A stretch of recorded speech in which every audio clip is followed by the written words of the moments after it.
Pemirsa patung catur muka sane megenah ring titik 0 km Bali, sampun katah kabecikang.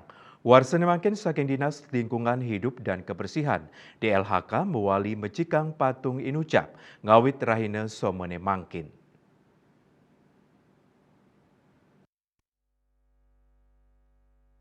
Pamidabdab ring sajroning mecikang patung sampun kemargiang sawetara diri pamikarya kepanggih sampun masang steger antuk ngwantu mertenin patung punika.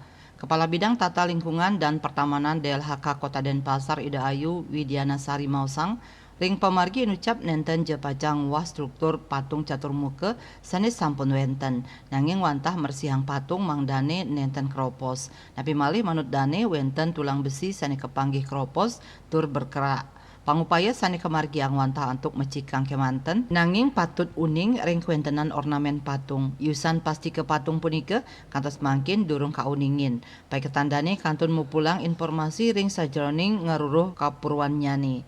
Asmara Putra Bali Pos Nguningayang.